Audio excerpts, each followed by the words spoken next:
And who knows? Hopefully we're on. We're taping. Like a sweet. Okay. I don't even think I'm in the camera. Probably not. Okay. Where are we? Sit on your lap. Oh, that's good. That's after. Hello. And that's us. And that's us. Hi. Hi. And welcome to Relationship Rehab here with Lee and Paul. We are the writers of coupledom.com, and we are out of breath. Less than 4 minutes ago, we ran into the house. Yes. To get everything all set up. To get everything all set up. In that time, I got coffee, went to the bathroom, changed my shirt, looked something up, posted things. We are so efficient, it's scary. And this man, of course, set us all up and got us here already and stuff. Yeah, just adjusting the light a little bit. There we go. And doing all the tech stuff. So, hello. So now you get to watch us take a nap. So, anyway, why are we rushing around? Let's see. I'm doing, for those of you who never watch, I'm doing the cooking this weekend for the retreat center. Mm-hmm. And I am, hold on a second, there we are. And our daughter has her prom today. So we have a lot of things to get ready. Give me 1 second. We're going to do a little sound check. Make sure it's working. Just flip on sound there. Real fast. Hello. Flip on. Oh, yeah. We've got sound. Go ahead. We got sound. Just making Yeah, we've sure. had to create redundant systems to make sure that we're actually working. Well, let's see. So what else prom, is going on? that's So where yeah, you are. our daughter's doing prom. This week has been crazy. Yeah, a little bit. Yeah. We have a new show on Mingle Media called Making the Move when we do it on Thursdays at noon. And hello, producer person. It's Stephanie again. We do Making the Move on Thursdays at noon here on Mingle Media Eastern Time. And we talk about how we're moving cross country, the changes the families are going through, and all that good stuff. But there is some crossover with Relationship Rehab. You know why? Because it's the same host, sitting the same way, and right now sitting in kind of the same places. Yeah. Um, That's going to be changing That'll as be things changing as disappear things- and yeah. stuff. So, Right. But also part of the crossover is the relationship part and the various stresses that happen within a family. Like, what things anything we need to talk about? No? nothing at all. Nothing at all? Now, let's see. Yeah, our daughter got accepted to Colorado State University, and Yes. it looks like she'll probably be going there. Yeah. So, Which, for all of our fans out there, know that that's a happy thing, and it's also a freak out and Lee's Yeah. about to cry thing. no. Come on. Lee's been in the middle of a hot flash for about 30 minutes, so Lee's not ready to get emotional about anything. That's right. Had to go beat something up more than anything else. But the tears might cool you off. Huh? Tears might cool me off. Go ahead. No. A margarita. It's a margarita. Frozen margarita, that's what's Yes. going to cool me off. We don't recommend drinking through your stress, but we do acknowledge You can that see- it works. You can see how red I am. I Yes. mean, I'm glistening and I'm red. Anyway, what else? A week from now we're going to be speaking at SheCon, where we are in the midst of writing and creating this, almost like a psychological piece. I mean, I'm if all goes well, I could probably hone it to be published in a journal. Mm-hmm. But we're writing and researching things on anti-social media, a term that we're coining because it's cute. Little side note. Right. We could rework it so that I could write it for a journal too. Excellent. So then, Yeah. Because major business applications Yeah. for this. there's Go ahead. there's a You just saw me social be media- brilliant right there. social Amazing, media- isn't it? Go ahead. breaking the Social media. brilliance Social media. interference. Okay, so social media is what this is. It's about people connecting through the internet and creating almost like we're creating new types of relationships through media. You know, in the past, I think you could liken it to pen pals, or you could liken it to bulletin boards, where actually people would physical bulletin boards where people would actually leave notes to each other anonymously, but not, you know, not that anonymously. And now, you know, we're creating Go ahead. whole, you know, I mean, what is it? Facebook is responsible for something like 25% of divorces nowadays, because we're creating new types of relationships and we just don't know what to do with them. So, by the same token, what's happening is also people who were disenfranchised before, or people who didn't feel like they had any kind of power, are almost allowing their antisocial personalities to take light, and are being extremely abusive on the internet because they can be, because they feel, what do they call it, something cyber disinhibition. Cool psychologists came up with this whole concept of that we've created because of social media, because of things like Facebook and Twitter and all that. We have allowed people to become disinhibited, and those that were formerly, you know, the victims of bullying are now the bullies. And it's not just bullying, because I really hate using that word, because it's really infantile in the sense, because we think of little kids when we think bullying, but what they're doing isn't what little kids do. Little kids, you know, yes, it's horrible what they do, but what they're doing is even more invasive and pervasive, and there isn't that same psychology behind bullying that there was on a playground. You know, that I feel insecure, so I'm going to take it out on you, and I'm bigger than you. Well, they don't have that anymore. Now we have, you know, you can't catch me. You don't know how big I am. I'm a bigger brain than you, maybe. But, you know, I'm just going to go ahead and let you have it. So that's what we're presenting. That's what we've been talking about for a while now. And we'll be at privately. SheCon. And we'll be at SheCon. Yes, presenting as in the afternoon on Saturday. We have to get a great big red couch so we could be comfortable, because we don't know how to do this otherwise. That's right. We have an image. You'll wear a t-shirt. I'll wear something black. Of course. It'll work. Yes. Anyway, so we've been talking about relationship experts this week. Look for the coupon diva. She does it. Okay, so you're doing, I see. Okay, hello. Yes, look for the coupon diva. She does a show here on Mingle Media. Anyway, at SheCon. Oh, she's going to be there? SheCon. She's flying down. Got it. Does she have something for me? Yes. I'll only look for her. She better come and look for us. Yes. And come and sit with us, and if she doesn't, coupons, yes. She better, if she doesn't come and listen to us, you have to spank her or something. That's right.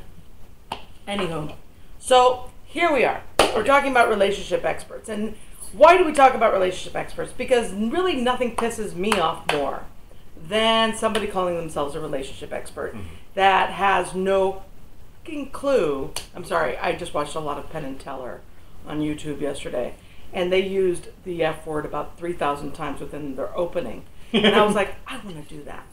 So, I like that. That was fun. Anyway, but, so you have all these people, like, they're relationship experts because, you know, she's been dumped 1,000 times, and so she knows how to get dumped. Right. He's a relationship expert because he's a guy and he can give you the male perspective. He's had a lot of girlfriends. He's an asshole. You know, and because he's an asshole, he's going to tell you why guys are assholes. No, he's an asshole expert. He's not a relationship expert. You know, and I want to get really clear about that because it's so annoying to me because people actually listen to them. Mm-hmm. And people think like the women who wrote The Rules, a book that came out like 10, 11 years ago. And people bought those books in droves. That people thought those women knew what they were talking about. Those were two journalists who wrote a book Mm-hmm. based on nothing but their own... Shits and giggles. Yeah. I mean, I have ovaries, I could talk for a woman. That's not... I mean, I can't speak for every woman. I am not like every woman. Shaka Khan. Here we go. So to say that you're a relationship expert based on the fact that you've had one would make me, let's say, because I've had surgery, I'm a surgeon. Because I've been to the dentist, I'm a dentist. You know, I know how to brush my teeth. You know, it's just really, whoa. Obviously, one of my pet peeves. Yes. So we're going to start with the easy ones, okay? We're going to start with people with absolutely no credentials whatsoever. We're going to start with people like Cosmo. Now, nowadays, not in the past, like when, you know, when I was a kid, when Cosmo would write things like 5 ways to keep him excited and da-da-da-da-da. This was shit that they wrote up like in the office. Right. You know that there was donuts involved and cocktails, people, maybe. Right, probably cocktails and people throwing out stuff. The same way that a comedy writer writes. Exactly. That was back in the day. Now they actually bring in some experts, you know? But the people that they're bringing in are Joe Schmo therapists that are willing to answer the phone. Just so be careful. Be careful what you're reading, okay? Because then there's this other jerk. And I'm going to go ahead and say, I don't want to say his name because I don't want him to get any publicity, but I have to say it. What the hell is his name? Christian Carmen? Is it Christian Carmen? Which one was that? Oh, that was blonde dude, the dipshit blonde dude. Yeah, he's under the category of because he's a guy and he's an asshole. Right. Give me a second. I need to make sure about the guy's name. Yeah. Only because. Anyhow, talk about him though before. So.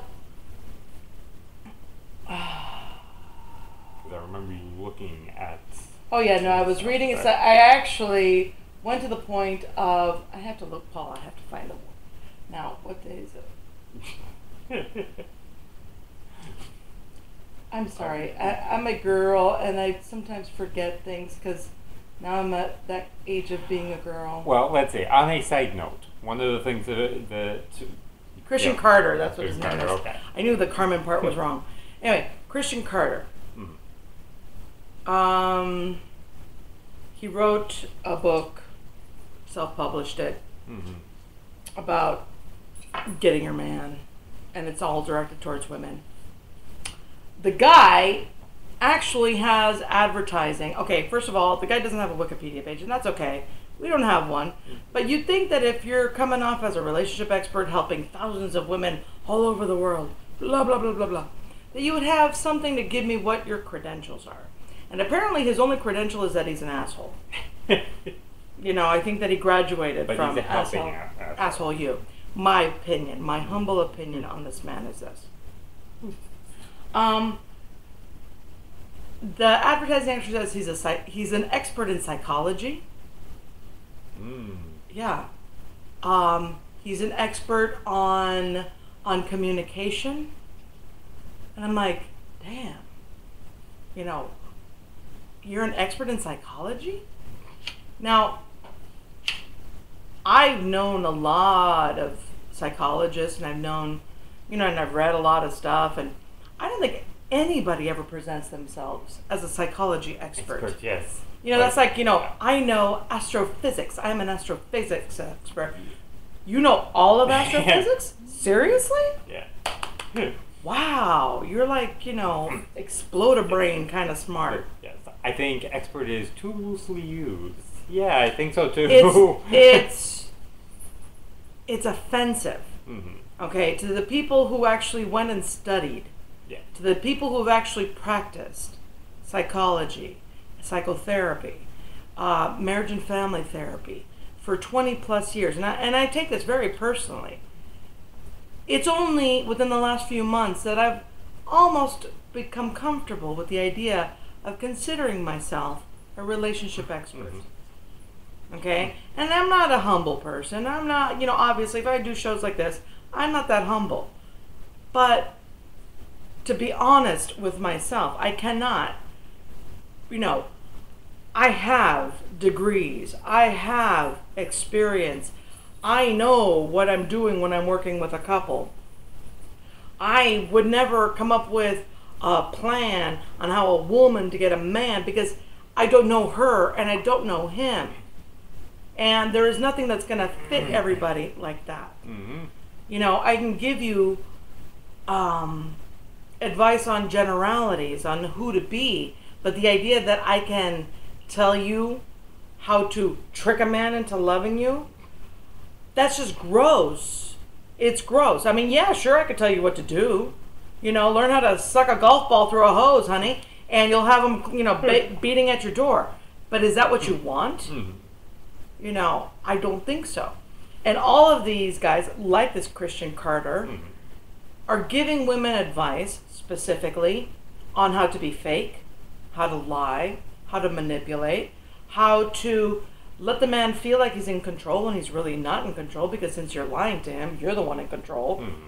And how to trap him so that when you have the guy and he's completely smitten with you, you're exhausted from faking this for so long, and you try to be yourself, then he's going to be like, wait a minute, you're not the chick I fell in love with. Of course you're not. You've been lying for all this time.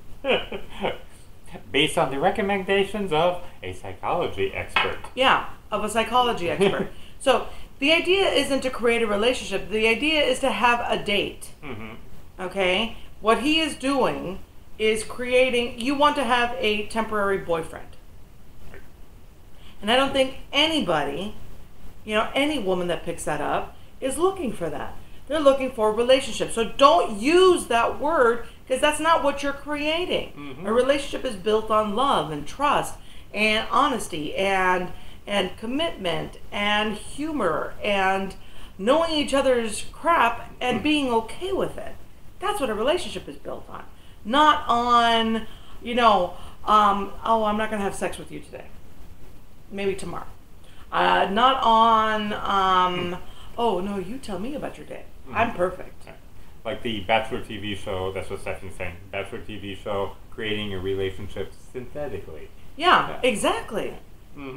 It's not, I mean, that the guy is actually going to pull out a ring and ask her to marry her at the end of it. What kind of self-esteem can that woman have that she's okay with a guy that up until the week before was meeting his parents and making out with this chick on TV? That's your competition. And that you win. Yeah. That. Is, I mean, I'm Hispanic. I, was raised in a very Latin household. My parents speak with a very thick accent and are more comfortable in their native tongue. For us, watching that kind of stuff... Your native tongue very loudly. Yes, loudly. For us, that kind of stuff is what white people do. Because if a Hispanic girl was in the top 2, she'd be kicking his ass. That's how we see it. That's how we see it, right? Now, I'm pretty sure that in the real world, IRL, in real life, if a guy was dating a girl up until the last moment and then asked another girl to marry him, he'd get his ass kicked too. And I have to say that I actually respect the Bachelor TV show more than I do some of these books. The reason why is because at least with the TV show, yes, they are creating this kind of synthetic box, but within that, they're actually allowing natural, normal relationship process to happen. Because they're not saying, hey, you go try to manipulate this other person to see how they work. Now, we love watching it. When it happens, we love I mean, that is the... We don't watch that.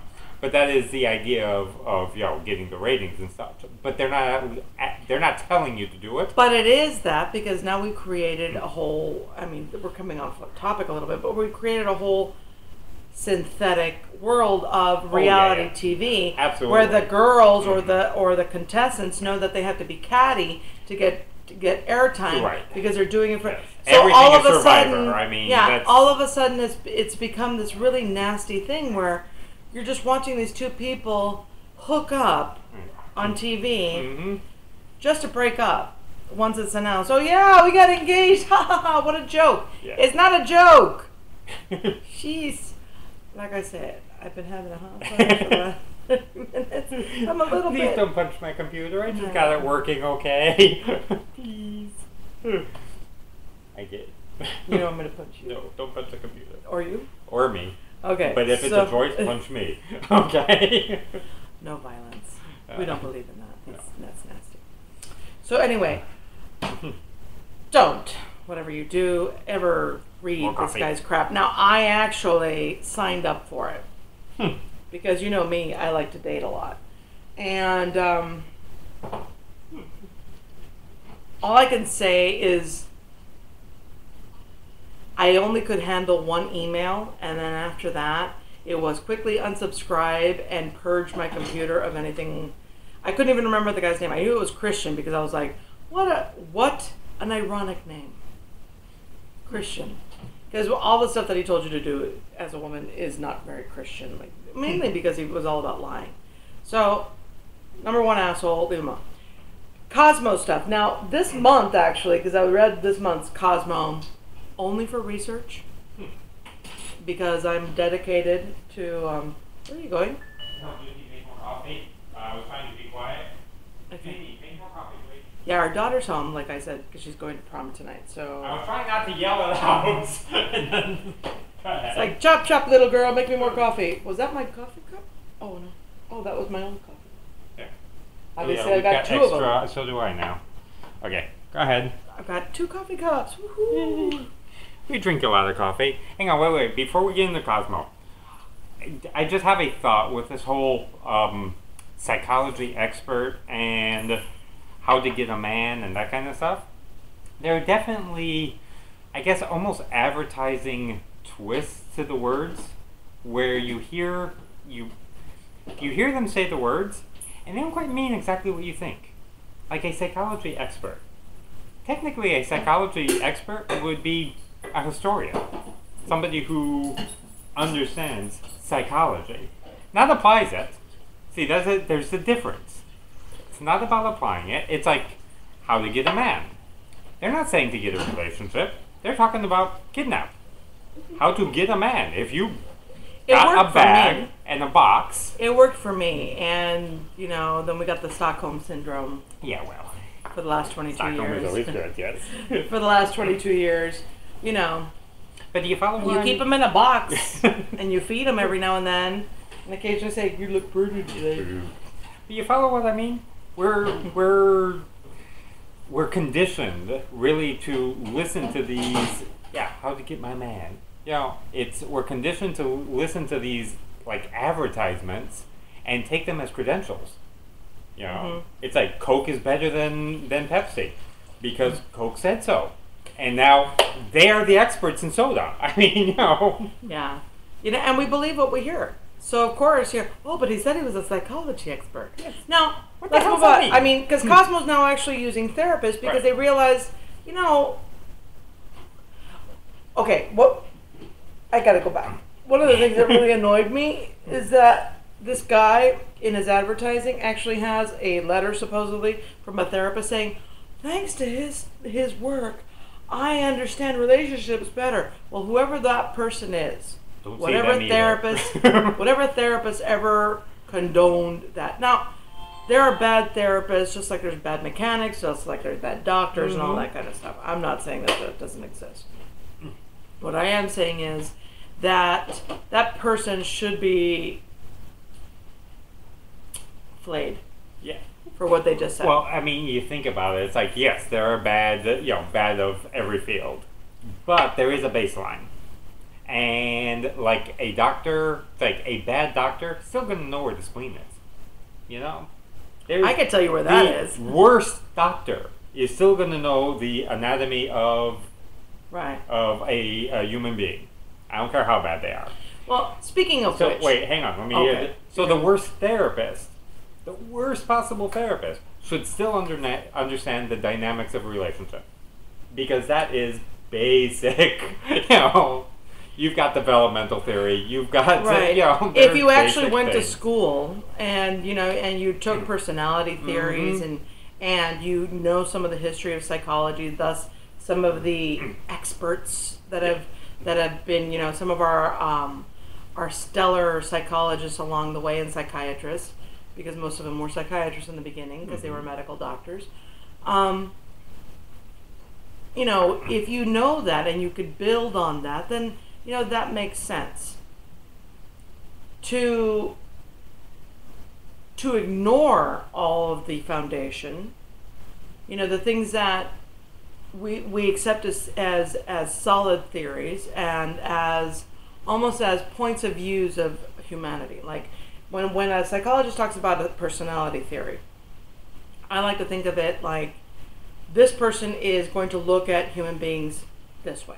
So if I'm going to look at human beings this way, I can see that human beings are really beings that go through stages in life, and they have to have accomplished certain things to be able to move on and be healthy. Okay? Or I can look at them this way, and the stages all of a sudden become very different. Whereas like Freud had psychosexual stages, Maslow had needs that we had to have met, to be able to be happy, and then Erickson had different humanly accomplishments. Okay, Erickson, one of the first one is trust versus mistrust. How do you build a human being? First things, did the baby trust you or not trust you? Do you show up when the baby's crying? Do you show up when the baby's hungry and give them food? Is the baby going to learn to trust humanity? And that's where that gets set in stone almost. And all of these things. Now, if you don't know, let's say these three guys, let's forget about all the other ones, like Piaget and everybody else. Let's forget all the others. You don't know that kind of stuff. It's really hard to build a real theory. This is, knowing psychosexual stages, knowing the needs, knowing the social needs, the human characteristic needs to grow up, helps you be a better therapist and be able to pontificate like I do. So when we talk about, let's say, someone famous for giving relationship advice, like John Gray, he is the one that wrote Men Are From Mars, Women Are From Venus, or Women Are From Venus, Men Are From Mars, or I'm from Neptune and you're from Pluto, whatever. I wanted to say go to Uranus. Yeah. You want to come? It's Friday. Hey. When you have people like that who did do the study and completely ignore it. Right. He's got that whole doctor thing. Yeah. That doesn't mean anything. I take it as an offense. John Gray, actually, I met John Gray when I was younger, obviously. Not now. When I knew of John Gray, he was dating Beverly DeAngelis, another therapist, another psychologist. They had a huge, very public breakup in the psychology world because they were like, and then he came up with this bullshit book. And she had a show. She was on the radio in LA for a long time. I don't know if it was national. I think it was. It was, Beverly DeAngelis. She was actually pretty good. I would definitely listen to her. Him, not so much. The concept that men are virtually cavemen, that men don't do the feeling stuff, and men, hide behind this cave thing. What? Go ahead, honey. What did you say about him? Oh, see, that's okay. I'm sarcastic. Yeah, I have a great amount of difficulty with this man, And basically because this stuff is reductionist and categorical. Those are my big words. 2 big words. Basically, he takes human beings and busts them down into 2 groups. And not only that, but he takes those groups and makes them like separate, so that there is no area to cross. No gray area between the 2, or very little gray area between the 2. I have a lot of problems with that. That really bothers me. And then coming off of the Cosmo stuff is, for me, there's been other books by PhDs and that kind of stuff going, way back. Now, I want to be clear. Okay, John Gray Dr. John Gray, he got his degree from CPU. CPU was closed in 2000 and had no legal authority to confer PhDs. Really? Just to be clear. That I did not know. Yeah. Okay. He did have, before that, like a master's and all that, so that there is education. He just kind of like wrote in for his. I see. He kind of overextended. So go ahead. Okay. Go ahead. But anyhow, coming off of the Cosmo, we have the Cosmo feel of, here are the rules. Here's how to do this. And then he basically took that mentality and put a PhD to it. Gave it some credence that really shouldn't have been there, and credentials that really shouldn't have been there, because it became, okay, so here's the categories, here's the way it is, and it's women's responsibility to basically, like you were saying in the car, it's the women's responsibility to respect this whole man cave and this is the way men are, and give it up. That's it. It's the women's responsibility to manage the relationship. Right. I mean, basically, he wanted to look at relationship as the most base archetypes, Mars and Venus. Yeah. Okay? So that we can, Venus was... I love Venus, archetypes, by the way. I love the idea. I love the concept. Love it. Right. Yeah. But that's not really what your archetypes are made for. Right. Okay? But if you look at, who's Venus? Venus is the goddess of love. Venus is all about love. There is no other thing than love, except for hate. She's on or off, honey. That's all Venus got. She's either loving you or smiting you. That's your only thing. So in other words, women are either run by their hate or run by their love. Okay? There's no gray area here. Funny, from a guy named Gray, created a black and white. Absolutely. Anyway. Then Mars is what? The god of? War. And he's totally one-sided. There isn't even any love flip side on him. He's the god of... Hello? What is it? Yeah. It's gone. Go. Oh. We forgot to... we forgot to invoke here. I'll do that. So, god of war. And not only war, I mean, the way that he's depicted in mythology is that he's like one of those generals that's never off. Right. War around every corner. And I have to be prepared. Yeah. I ain't got no time for love. So if you're looking at it that way, how are you going to create a relationship? She's only got 2 sides. He's got 1 side. How does that... You can't. The only way you match up, the only way you get together is by having sex.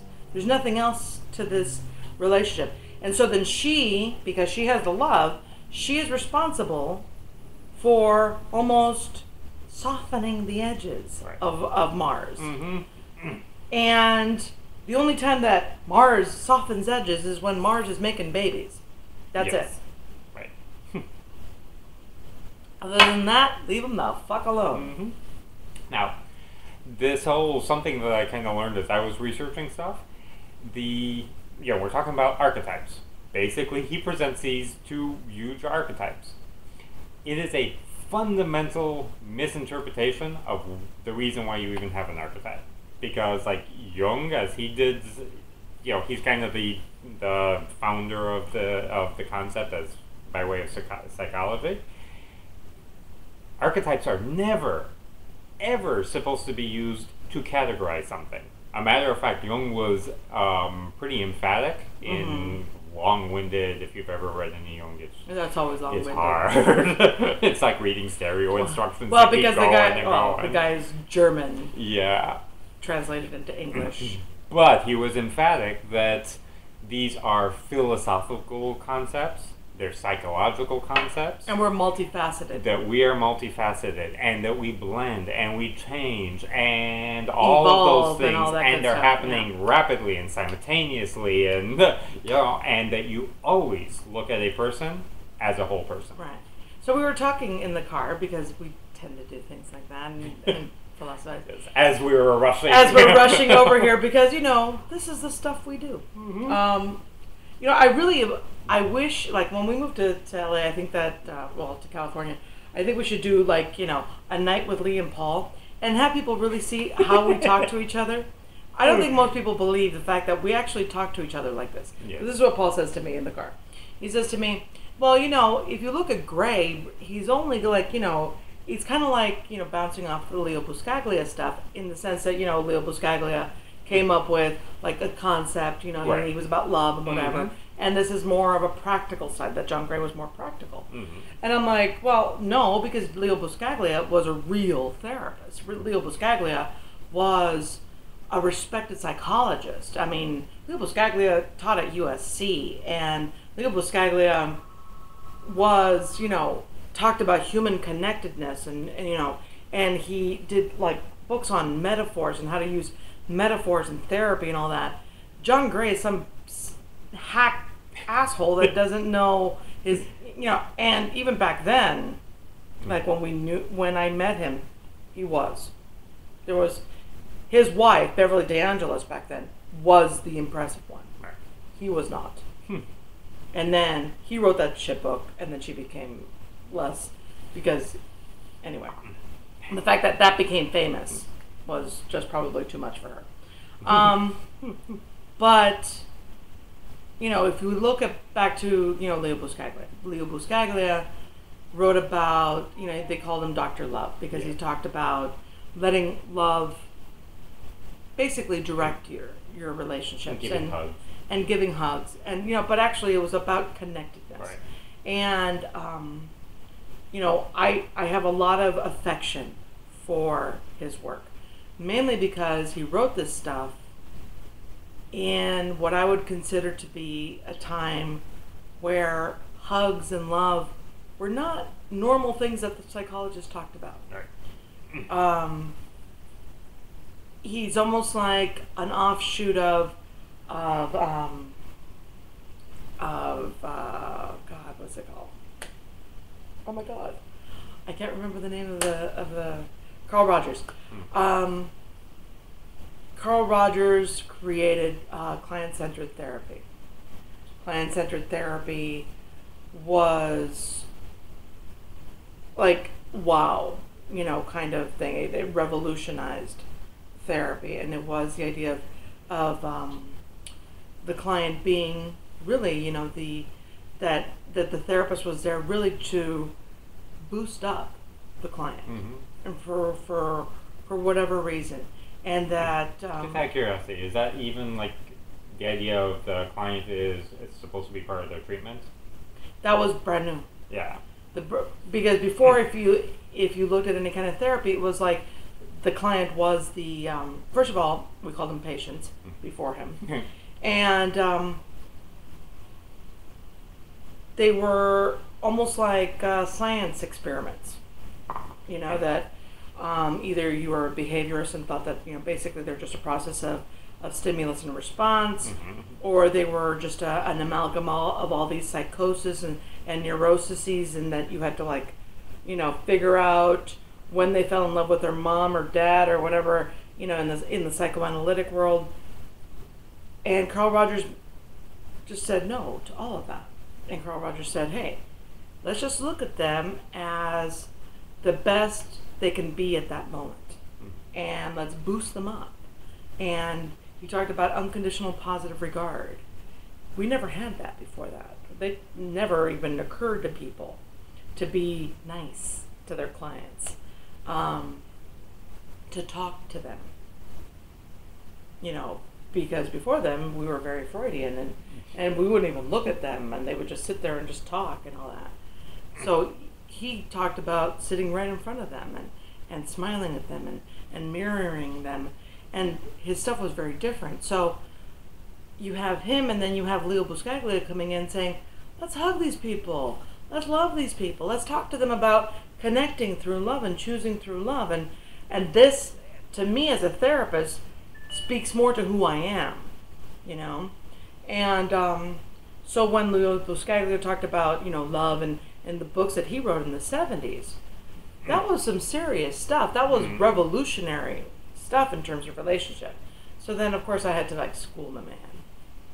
That's right. I schooled my man. It's like, don't bring in Leo. You know, and if honestly, as a therapist, the stuff I appreciated him for more was the metaphor stuff and using metaphor in therapy. But that's a whole other thing, and that is graduate level relationship rehab. And I don't think you guys are ready for that. Soon. So, anywho, so who else is out there? Who are the other relationship experts out there doing the same? I know Dr. Phil's written things. I know. And see, like Dr. Phil doesn't bother me that much. I mean, no, he doesn't. I mean, yeah, what he says in his shows is kind of annoying and very, very. Well, you get the, you know, there's hype to it, and, you know, he's playing for an audience and that kind of stuff. But one, he does have some background. He does have some, yeah. Right. I mean, you know, he's not. He comes from a very similar background in that he did trainings and he did the self-effectiveness training and basically all of his studying was really for sports psychology and stuff. But it all within this realm, you can say it's still okay, you know, because you know, it's something. Yes. It's a foundation, you know. I mean, it's not like when you study sports psychology, you're studying, you know, like strategy on the field. You're studying really the psychology of competition, the psychology of becoming hyper focused, you know, and but, you so know, yeah, so he's acceptable. Like him compared to, you know, what's her name, Dr. Laura, that we have talked about before, as we're not a big fan. You know what? I will take John Gray before I would take Dr. Laura. Yeah. Again, well, first she's not, yeah, exactly. She's her degree was in kinesiology. That's her PhD is in kinesiology. Yeah. She became a marriage and family therapist. She was grandfathered in when that license took over. So basically, she just had to fill out a little paper to do that. Yeah. So, did she study psychology? Probably only as an undergraduate. Did she ever have to do practicums? Did she ever have to work underneath? No. Most of her crap that she says, and I can't even think of a better word, is written to denigrate and be mean. And actually, okay. belittle people. I want to go back then too, because you were talking about Carla Rogers and you were talking about client-centered therapy. One of the first things that Lee taught me way back when is one of those. Aside from the other things. Yeah. During, you know, one of these our infamous conversations, it's the how do you know when what the issue is with the client? And her answer was basically the client will tell you. A matter of fact, it is not the therapist's job to tell a client that they are wrong, that they're broken, and that was kind of the old school. The old school was if somebody comes in and says, I like sticking chickens up my butt, and the therapist goes, well, what's the problem? Well, chickens are becoming expensive. Can I use geese? It's like because they're so much cheaper. They're hard to find. In the old days, the therapist would do a full-on, well, you are broken, you are dysfunctional, you are sick. You are sick. Okay, they were patients. You are sick. We're gonna fix you. Then it became more of a, with the client-centered stuff, it became more of okay, so what do you want to do about this? Where do you want to go? And it's, yes, I mean, That's with that more example, touchy-feely, but right. it's more touchy-feely, but at the same time, it's healthier for the client to get to the point where they realize that their stuff is sick. Right. Now, granted, if someone is delusional, you're not going to use that kind of treatment. Right. But we're kind of taking the not delusional general aspect of it, that maybe the client will never see it as being sick. It's not the job of the therapist to make them see it as sick. It's the job of the therapist to keep them in relationship, to keep them functional, to keep them the best person that they can be. The reason I'm bringing this up is because Dr. Laura doesn't do that. What she does is identify you as broken. And wrong. That you're wrong. And that's always, you are in the wrong. You are doing it wrong. Mm-hmm. Your partner is doing it wrong. And you're getting this advice from a woman who has really made a lot of mistakes in her life. Now, I'm not saying that as a therapist you're not allowed to make mistakes. I'm saying it that to be that judgmental after having, if you've got pictures of you with your legs spread on the internet, I would think you would be a little bit more understanding. Yeah. If you have, if anybody can look at your, one. if somebody could look up your titties when you were in your 20s on the internet, then you would think that you'd be a little bit more understanding of somebody who's made a mistake. If you broke up a marriage because you were the mistress, you would think that you would be more understanding. And when people aren't, then I call them hypocrites. And I call them sick individuals. And I call them revisionists. Yes. Because you don't get away with that.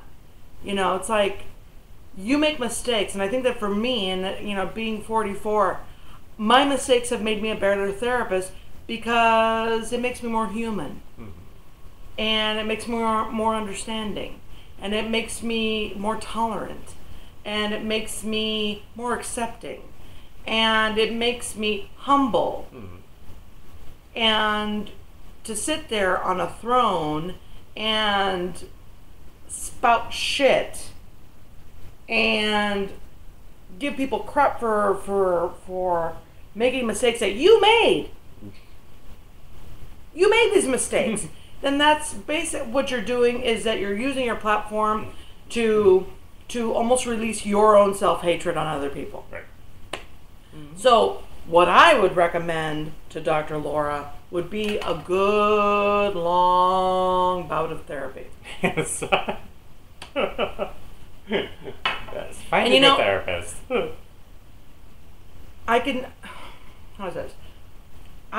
We have this show. We have our website coupled up. I can promise you this about me as a psychotherapist with over 20-something years of experience.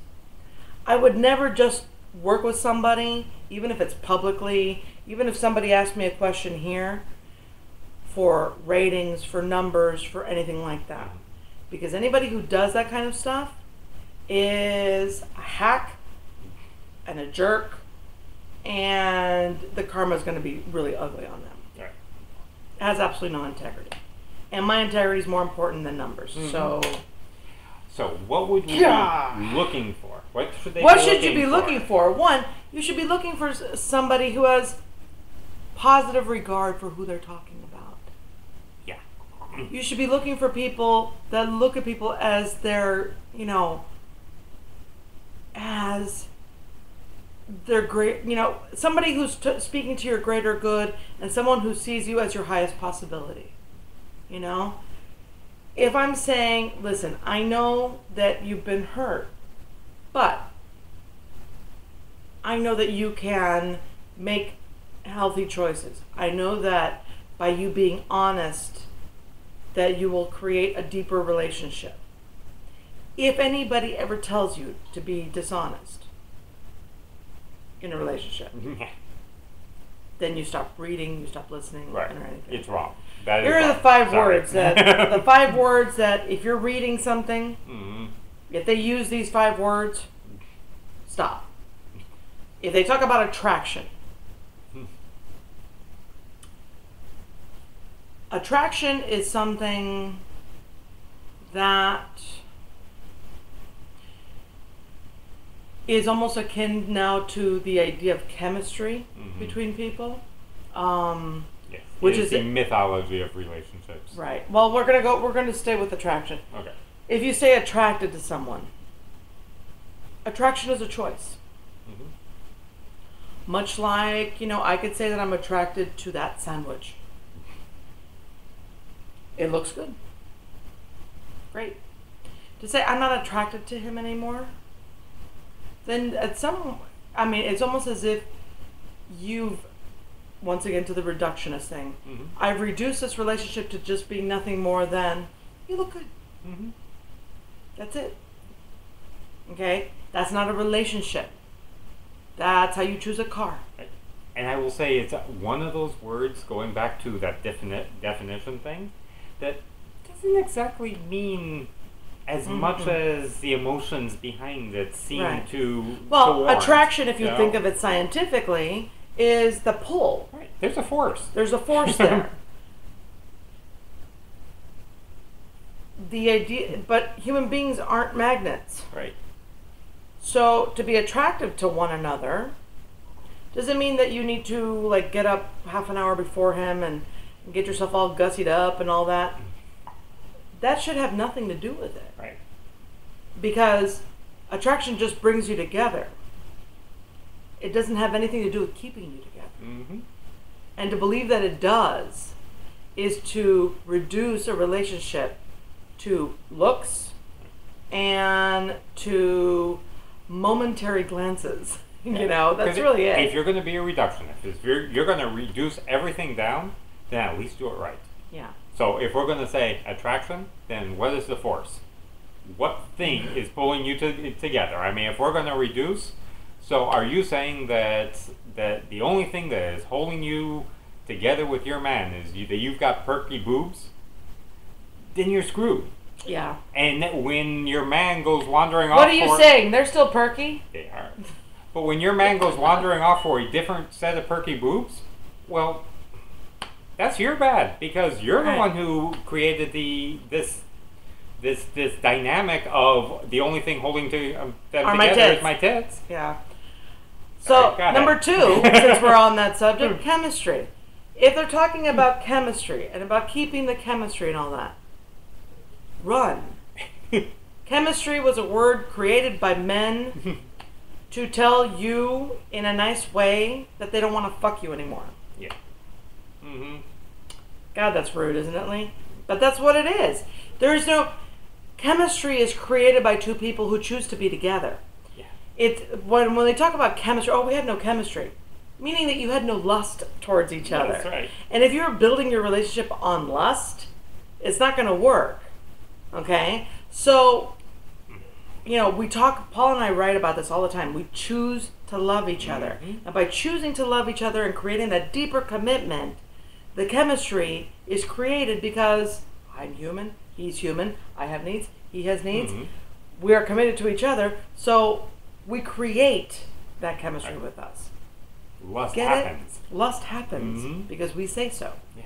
And we watch Thor. Anyway, so anybody see Thor? Good God. Anyway. Happy. Anyway, if anybody writes about that they could guarantee that your partner won't cheat on you, run for the hills. Yeah, really, that's a big click away. Yeah. It's never going to happen. Cheating is a choice. Yeah. Being unfaithful is a choice. Yeah. I cannot make him cheat on me any more than he can make me cheat on him. Yeah. Okay?